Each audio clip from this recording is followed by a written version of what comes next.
After being knocked out of the EFL Cup in midweek, it's back to Premier League action for Chelsea this weekend as the Blues take on Manchester United with a twist. So, who will start and how can we best our opponents in this match? Lads, lasses and the rest of the masses, welcome back to the lead-in. Let's go. So let's firstly set the scene and then we'll get into some predicted lineups. It's Chelsea versus Manchester United, a third fixture in a row with an extensive history. In fact, United were one of the teams we faced on the year of our inception in 1905. United have historically gotten the best of the Blues, and in recent years that has been the case too, with our only recent successes being an FA Cup final win, an FA Cup semi-final win, and the most recent game between the two clubs, that bonkers 4-3 victory that saw Cole Palmer steal the show, steal the win, and steal all 3 points at the death, with 2 late goals. Let's briefly touch on our opponents first, then we'll talk about Chelsea's lineup. United are doing terribly in the league, quite frankly. At the time of recording, they sit 14th in the Premier League, 6 points below us. They have won only 1 match in their last 5 games, with 2 losses and 2 draws making up the rest of the games. Their latest defeat was last time out, a 2-1 defeat to West Ham United that saw them finally say goodbye to Erik ten Hag, as the Dutchman was sacked following the game, being swiftly replaced by Sporting's Ruben Amorim, a coach that Chelsea were once looking at. The Portuguese will take the reins in late November, so for now we'll be contending with the United side led by interim coach and Premier League legend Ruud van Nistelrooy that just beat Leicester City in the Cup 5-2. Let's take a look at their transfer business this summer, starting with the outgoings. There weren't many impactful losses for United, they mainly just shipped away unwanted fringe players and youth products, but they did lose Raphael Varane on a free, Scott McTominay to Napoli, who us Chelsea fans are personally glad to see the back of, Aaron Wan-Bissaka to West Ham, and some other scumbag that I will not be referring to by name to Marseille. Jadon Sancho went out on loan to us with an obligation to join us at the end of the season. The incomings I spoke a lot about in my Premier League predictions, as they majorly bolstered the defence, which they really didn't need to, and forgot entirely about their attack, only adding Joshua Zirkzee, who hasn't really lit up the world just yet.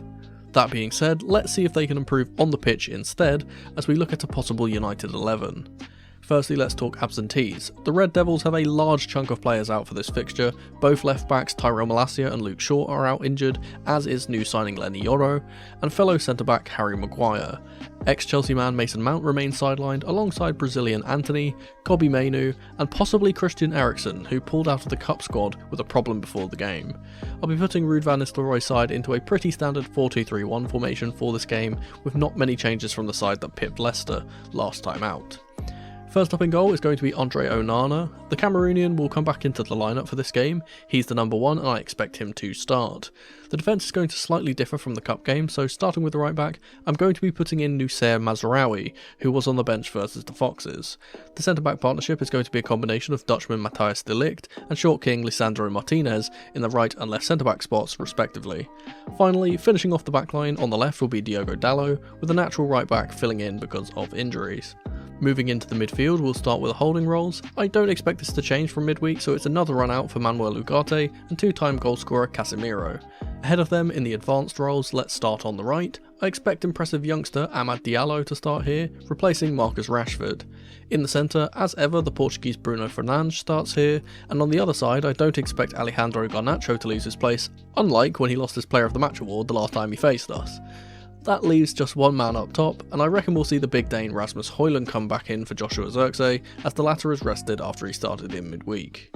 That's just a brief look at what their team could look like. This could change more considering all the injuries and rotational options they have, as ever. Now let's turn our attention to Chelsea and see what our lineup for this game could be. There's only one absentee for this game, that being Jadon Sancho, who is still out due to illness, but the tricky winger wouldn't have been available to face his parent club anyway, so no harm done there. So, with that being said, I'll be putting Enzo Maresca's Chelsea team in the 4-2-3-1 formation this time, with wholesale changes from the team that faced Newcastle in the Cup. Starting with the goalkeeper, I'm going to be putting in Robert Sanchez. Personally, I'm losing my patience with him, but Enzo Maresca is keeping faith with the Spaniard, so he starts once more. For the back four, it's going to be switching completely from the midweek game. I reckon we'll see the same setup we saw versus Newcastle in the league, so starting on the right will be Malo Gusto. For the centre-back partnership, it's a return to the more solid defensive partnership of Wesley Fofana and Levi Colwill in the right and left centre-back spots respectively. Finally, over on the left I'm going to be putting in captain Reece James, who had a fantastic game here last week. Moving into the midfield, this picks itself. The holding roles are occupied by the ever-impressive Romeo Lavia, and in my opinion the second best midfielder in the world after the Ballon d'Or winner Rodri, and today's birthday boy, Moises Caicedo. Ahead of them in the attacking roles, let's start on the right. Noni Madueke starts once more with his cameo off the bench in the cup surely giving him a starting place here. In the centre, it will be a man that United fans probably see in their nightmares, Cole Palmer. Finally, on the left of the three will be Pedro Neto, who will be hoping to get another goal contribution in this game after his great assist last week. Finally, up top will be Nicholas Jackson. I think we all felt the lack of the Senegalese in the cup game, and he'll be right back in the starting 11, and hopefully bagging another goal or two in this one. Apart from that, I think this is a solid team and perfectly capable of beating United if we play well, and we'll talk about how in a little bit. But before we do, it's time for today's comment question of the day, so answer me this. Another simple one today, what is your score prediction for this game, and why?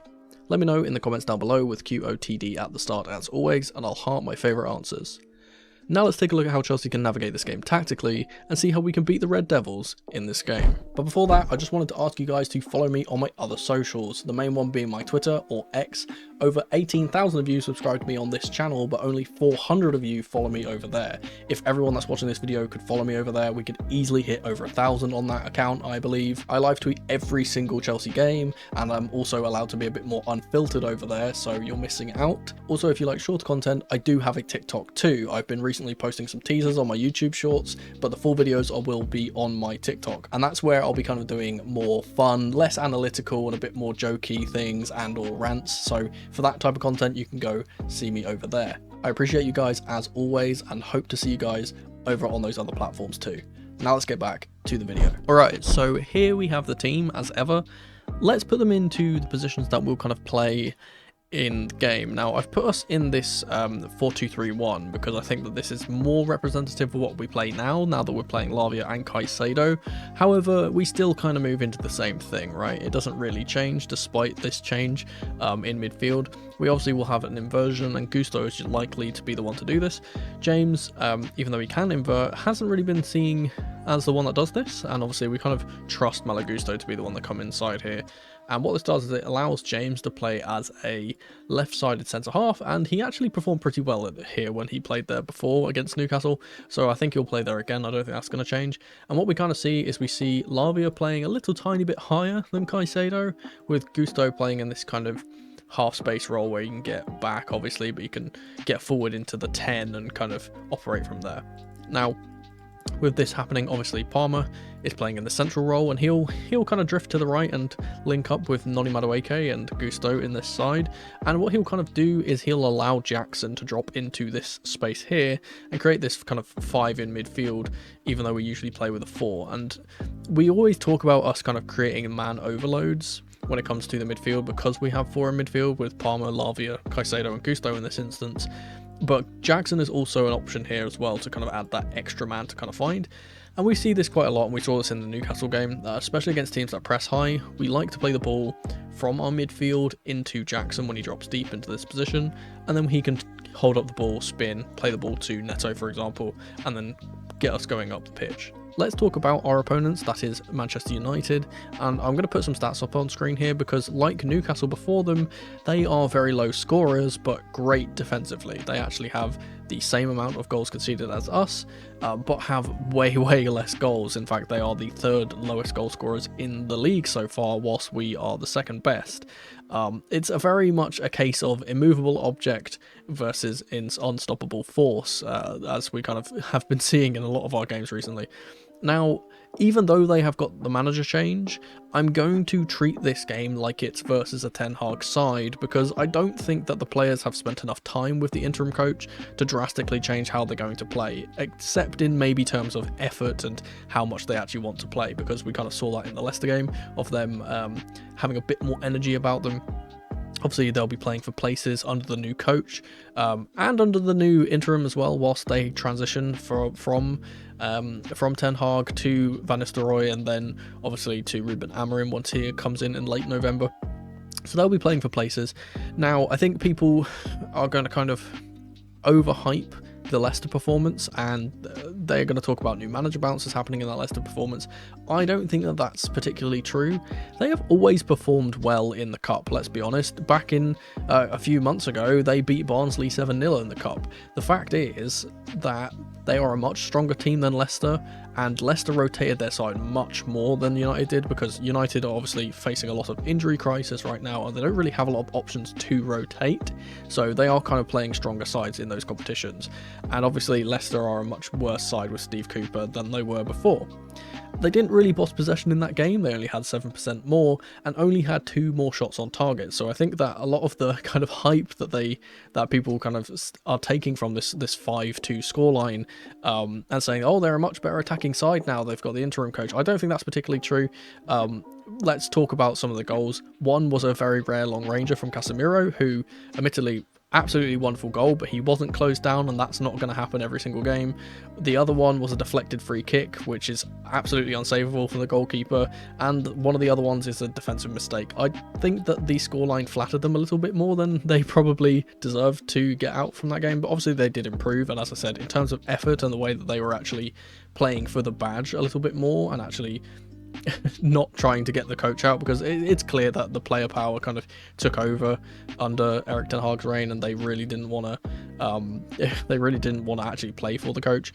I think it would be exaggerating to say that United are going to be a massively better team in this game against us now that Ten Hag is gone. It will take time for them to start getting the new ideas down. Now, that being said, let's talk about some strengths and weaknesses. Now, we bring the team in, and the first thing I want to talk about is their wingers. Obviously, they have very, very strong wingers, very, very tricky wingers, and out in the wide areas, because of our inversion, if we get caught out on the transition, which United are very good at playing on the transition, obviously they usually play quite a low block side and can do that at times. They will press high at times as well, but they are very solid in their defence and can play on the transition, which they have kind of done against us quite a lot in recent history. If they do this and they get the ball out to their wingers, this could cause us a lot of trouble. They are very strong out here. Obviously, Garnacho on this left-hand side has been very, very good for them. Obviously, I've put Ahmad on the right-hand side because I think he'll play instead of Rashford. Rashford himself has been a bit more confident this season, so we've seen him actually improving from the seasons beforehand, so he could probably come into the game and maybe make an impact off of the left or the right, because he could play either side. If we get into these situations where we can have 1v1s against our wingers, or our fullbacks rather, I think that we'll have a little bit of an issue here, because United are a team that not only are good with the ball at their feet, obviously Garnacho being able to take on his man. Fofana, I think, is the weaker of the two on the side. I think James can handle his 1v1s pretty well, and I don't think he's going to have much of an issue on the right, on this left-hand side, but Fofana's the one to watch out for. I think this is a very interesting duel, but not only just them having the ball to feet, but also when they have the ball with their creative players, like Bruno Fernandes in this kind of 10 role, where he does operate a little bit deeper at times, but he will occupy this 10 role. He's very good at obviously playing the ball in behind for runners around the back. He can definitely unlock us, and we have to really, really be careful for these wingers. I think that's the strongest part of their attack. But it's not just their attack that's good, and obviously I speak about their attack being good. I don't think they've scored many goals this season because of other things happening, and I think mainly because they don't have a clinical centre forward. I think their attacking play in general is quite good. I just don't think they score many goals. They're a bit unlucky in that regard. However, the one thing we can say is that their defence is very, very solid, right? We know that they don't concede very many goals. They play with the two holding defensive midfielders. Obviously, they've got Casemiro and Ugarte, and not only that, but they have one of the best goalkeepers in the league at the moment. I think that Andre Onana is very, very underrated. He was a player that at one point in time I did want to see come to Chelsea, and right now with our goalkeeping situation, I would probably take him. In this current moment, he's been very, very good for them, even when they are under pressure and taking shots. But their defence is very solid because they stay very compact, because they have very good central defensive midfielders. Obviously, the fullbacks are a bit of a contentious one. They don't have a natural left back because Maresca and Shaw are both injured, and I've put Dalot here. He can play here. Obviously, Mazraoui on the other side can play as a left back too, so maybe he goes there. The reason I've put Dalot here is not only because he's done it more often, but also because he's more of an offensive threat, I would suggest, than Mazraoui, and he likes to get up the pitch and kind of impact things further up. So that's why I put him here. But they are both very, very good in their own right at 1v1 defending. Their centre-backs are some of the best in the league. Obviously, we joke about Martinez, but he is very, very solid when he wants to be. Matthijs de Ligt can be a bit of a bozo at times, but at one point in time, he was one of the best defenders on the planet, and he can always turn up whenever he needs. And again, not just because of this, but because they have the hard-working wingers, and Garnacho especially is going to be a player that will come back and help defend. Bruno will obviously drop into this 3, and we will see at times them just leave the lone striker up here, play this bank of 4, play this bank of 5, and then try and shut us out this way, and then play the long balls, hope to hold the ball up, and then get the ball out wide when they bring their wingers back up and go on the offensive like I spoke about earlier. But they are good in both boxes, and one thing I do want to highlight is how good they can be from set pieces, right? When they bring their centre-backs up and they have corners or they have free kicks in these kind of areas, they are very, very deadly from set pieces because they have big players, they have players that are going to be a bit rough and tumble with you, and in general they just seem like they always find a man in the box because of how good the delivery is from someone like Bruno, who can be on these corners or on the free kicks. Rashford, again, another one that can be on the corners or free kicks if he's playing that type of thing. We have been a bit suspect from our set pieces in truth defensively, which is kind of a shame considering we've got the new set piece coach in, Bernardo Cueva, and it hasn't really seemed to do much. Obviously our team is much less physically imposing than Brentford's was, so maybe he had better tools to work with there, but bad workman blazes tools, as they say, and we haven't really improved in that regard. They could definitely cause us some issues if the ball gets played from corners into the box, and especially with Sanchez not being the most confident at the moment. If he spills something, which he's already shown that he can do, they can definitely get goals from this way.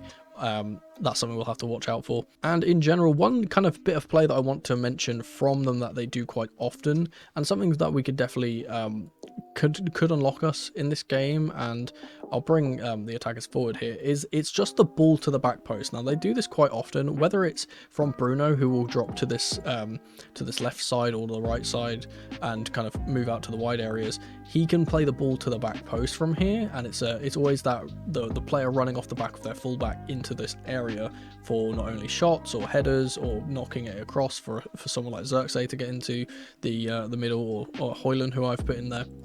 But not just from the creative midfielders, but also from the wingers themselves. We see this quite a lot, and usually it's actually Rashford when he's on the side that does this, or Rashford when he's on the right hand side playing it to the back post for Garnacho to sneak in behind, because Garnacho on this left side is very, very good at doing that. He's very, very good at arriving in the box late, and we see him get a lot of opportunities from this, and this is something that I think that if they're going to catch us out, this is the way they will do it, because we've seen from Chelsea's defence at times that we do switch off at the back, we don't track our runs all the time, and if this is a deep runner, say it's Bruno that's making this run to the back post whilst the ball's out here, and they swing it in, we can at times lose our men, and maybe they get an opportunity here, obviously, to put it across and get the goals that way.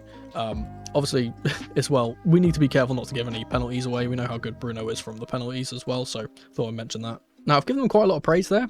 I do think they're a better side than the results have kind of shown. Especially because the manager, again, the players just haven't really been playing for him, and I don't think that that's discrediting the players in any way. I think that is kind of on the coach to kind of get them to play. But let's talk about some of the weaknesses that they have. Now, the first thing that I kind of already alluded to is the centre forward. They do not have a clinical centre forward in the team. Højlund is not going to get you 20 goals a season. Neither is Joshua Xerxes in the centre. I've put Højlund here just because I think that he's going to cause more issues than Xerxes would. We kind of see a lot of the time when they get their opportunities to score or their opportunities to shoot, they are kind of outside the box or like around the D. We keep seeing this. I've seen so many clips of Xerxes taking shots from here and not really getting enough power from these further away positions to beat the goalkeeper, and usually getting saved.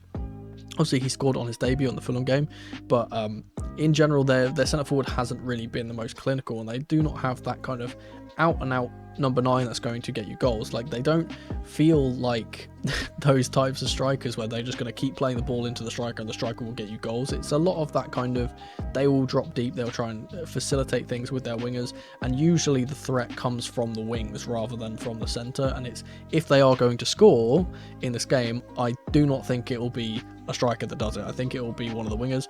I think I'm going to back Garnacho to bag against us. He usually does.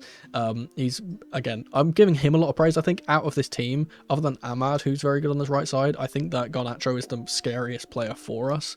Obviously Bruno too, but that's because he's a creator. But in terms of an actual out-and-out threat, I think Garnacho is the best, because I'm not really worried about either of the strikers that they play.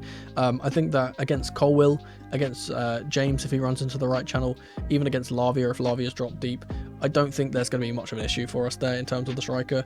One thing I will say though is, obviously, despite them being not that clinical, they always will have a goal in them, and knowing us, we'll probably gift them a goal. But yeah, for the most part, I don't think the centre forward is the strongest point. I mentioned how good they are from set pieces offensively, but one thing I have noticed in their recent games anyway is how disorganised they have been at the back when it comes to defending their own set pieces. A lot of the time the players kind of stand around and look at each other after a goal goes in and go, who was tracking who? They don't really know what they're doing in that regard.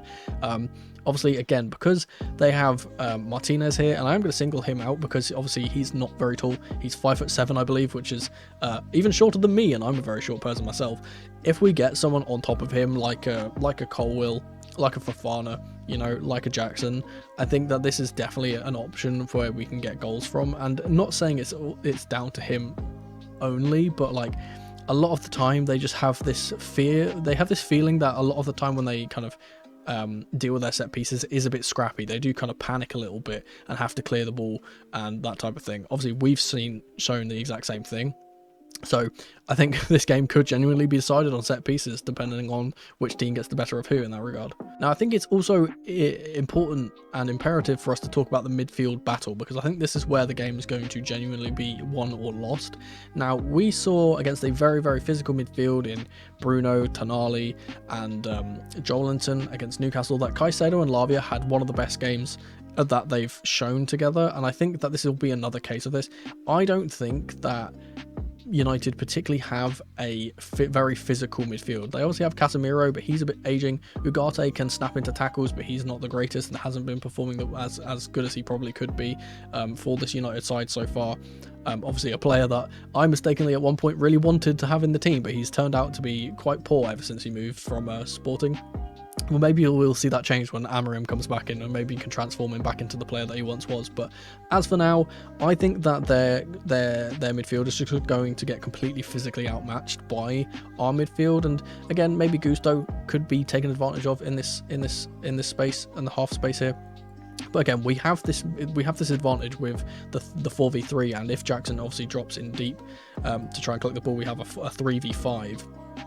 And I think that's, as I said, this is kind of what we will see, is that they'll try their hardest to be kind of high press and do their high press and get the ball off us, and I don't think it's going to affect us very much.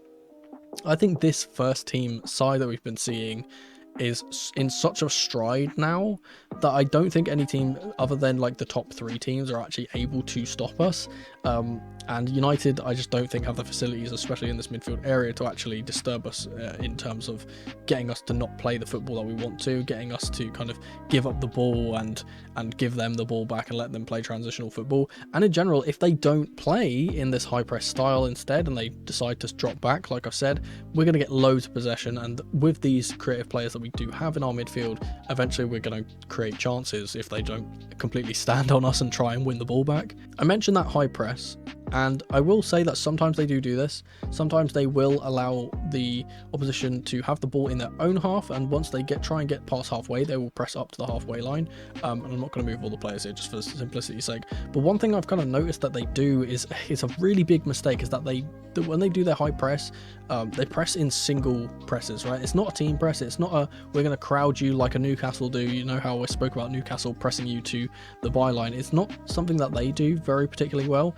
It's something that they kind of do one at a time, and I think that's an issue that United have. Especially, I've kind of seen Dalot do this quite a lot, where the fullbacks especially will push up high to try and stop a winger from getting on the ball, and if they get the third man run or the ball gets knocked into Madueke and he's able to beat the man and get here, then there's so much space out in these areas to exploit. And obviously if they do play the high line, I think that will favour us, so that's why I don't think they will do it in this game. I think they will play a lot deeper because they know that that's kind of how to stifle us. But if they do play that high press and they don't do it smartly and they do it single presses, Neto, Palmer and Madueke are going to have an absolute field day up against this, and especially with someone like Palmer who can play the passes in behind, to a Jackson running on, or to a Neto on the wing. Obviously, we saw that fantastic pass for our first goal against Newcastle where Palmer was pressed, he beats the press, he plays the ball pretty blind to the wing, and then obviously Neto gets ahead of his man and plays the ball in for Jackson for a goal.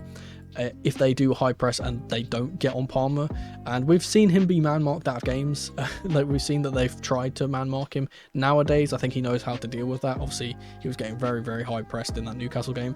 If they try and do this, if this is someone that they might task like Ugarte to do to stand on Palmer, maybe even Casemiro to stand on Palmer, I don't think it's going to work. Now, it's all good saying that and saying that those are some of the weaknesses that I've kind of noticed, but what do we need to actually do in this game, and how can we kind of control our own destiny? We can't rely on the fact that United are going to play this high press. We can't rely on the fact that they're going to make defensive mistakes. So we have to make inroads on our own right, and I think there's a way that we can do this. Obviously, the first is to get the ball into this pocket between the defense and the midfield. We've seen Jackson obviously dropping deep to collect the ball here, and we've also seen Palmer kind of drop into this role. We kind of play this 2. It almost turns into a 4-2-2-2 at times, and obviously we have the inversion with Gusto at times as well, but which doesn't make this a 4 at the back, it makes it a 3 at the back, but we still get that kind of same structure of the 2 here, the 2 up top,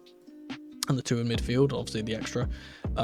If we can get it into this kind of little pocket, I think this is where the danger really arises, because from here we have more options in terms of how we can actually attack the back line, because we know that if we get the ball here, these 2 defenders, and especially Martinez is an aggressive defender. He will be trying to get tight. He will try and get to the ball before we can make something happen, and a lot of the time that could be an avenue to exploit the space in behind, whether we get a little pass to Jackson, whether we can knock it back and then kind of recycle possession. One thing I kind of want to see us do is when we get the ball in this scenario and get this ball in this pocket, is to see the wingers really need to get involved, right? We saw in the cup game that our wingers didn't really get involved that much until Maresca kind of came on from the bench and he started impacting things. Obviously we saw how good Neto was in the previous game. We need to be able to get the ball into this pocket, get it out wide, let our 1v1s arise in these advanced areas, because we always talk about the 1v1s being created, and in this kind of scenario when we have Palmer and Jackson here, we have 1v1s all over the pitch, which is exactly what we want.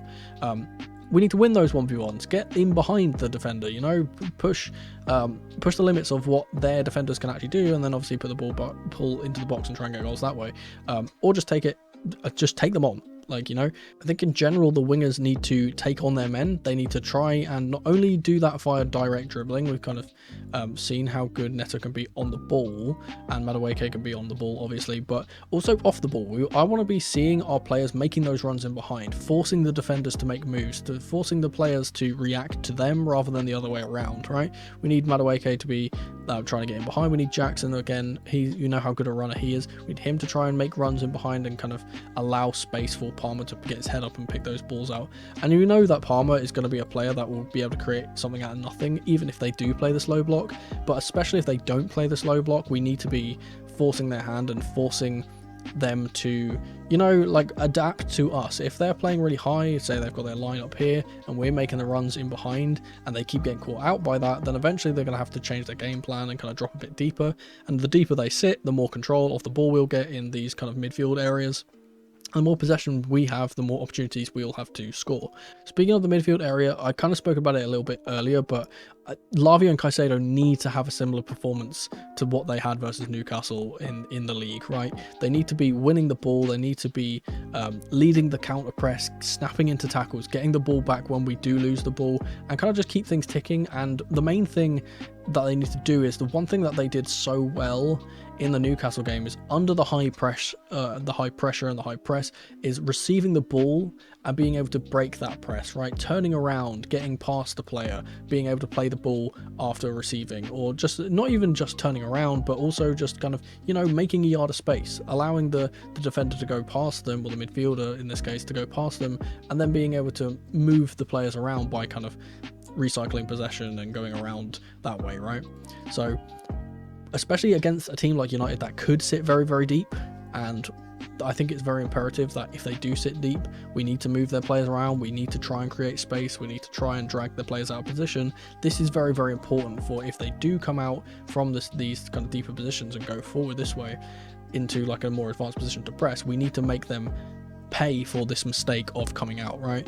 And Lavia and Caicedo did this so well against Newcastle, where Bruno, Tonali or Joelinton would come up to try and press them, and they would just say, yeah, sorry, well, that's not going to work, and they would get the ball away pretty quickly. We need to see that happen, because if we don't, and we are playing it around the back, and they are high pressing, and we are trying to get it to Sanchez, and we kind of get a bit nervous, and we start playing our passes wrong, that's what's going to allow United back into the game. And obviously, in their home stadium, when the fans get behind them, they're going to get that kind of extra lift, especially with this new manager bounce kind of effect going on. It could really lead to a domino effect of us getting kind of rolled over if we don't do this smartly and don't initially kind of stop them from being able to put the foot on us in a way. I think also the defense needs to shore up too.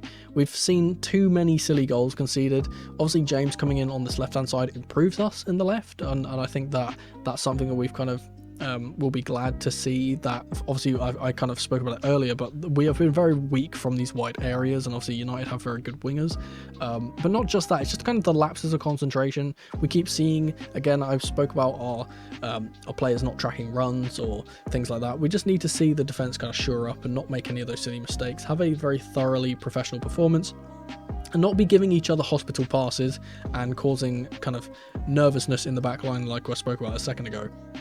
We need to kind of be shored up here, and if we are going to be getting the ball in these kind of tight areas, just play the simple pass. We don't need to do anything silly. We don't need to do any massively line-breaking passes, even though we know we can do those. Not all the time that's going to be the best option. We need to sometimes just play it simple, play it safe, and if it does come to it, just launch the ball.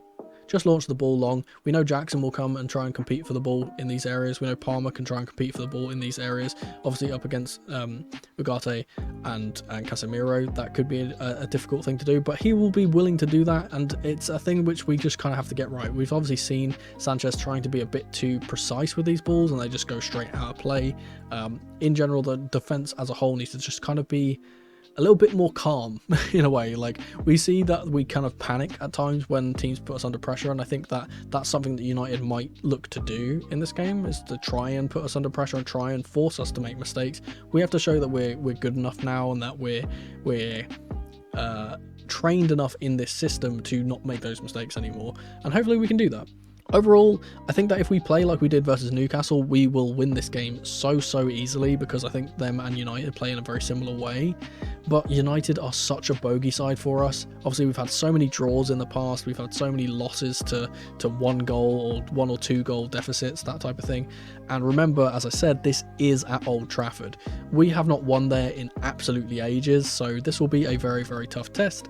And with the new manager bounce probably continuing, we have to kind of stifle them and not let them build that confidence, and because points here and result elsewhere could see us break into the top 3, right? This is a very important game for us, very important game for them in terms of getting their season back on track, but very important game for us in terms of us pushing for top 4. And as I said, we could actually break into the top 3 if results elsewhere kind of go in our favour. This is a very valuable game for us to bounce back on as well, since our defeat against Newcastle in the Cup, and hopefully we can do that. For a score prediction, I'm going to be optimistically predicting another win for Chelsea, but I'm personally not too confident.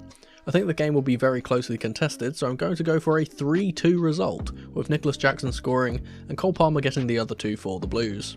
As for United, I reckon Garnacho gets on the score sheet against us once again, with De Ligt also pitching in with a header. We'll have to wait until the game to see if any of my predictions are correct, and as always, I'll be live streaming immediately after the game with Feeling Blue to review the match, so make sure you come through if you are able. But if you can't wait until then, YouTube reckons you'll enjoy one of these 2 videos on screen in the meantime.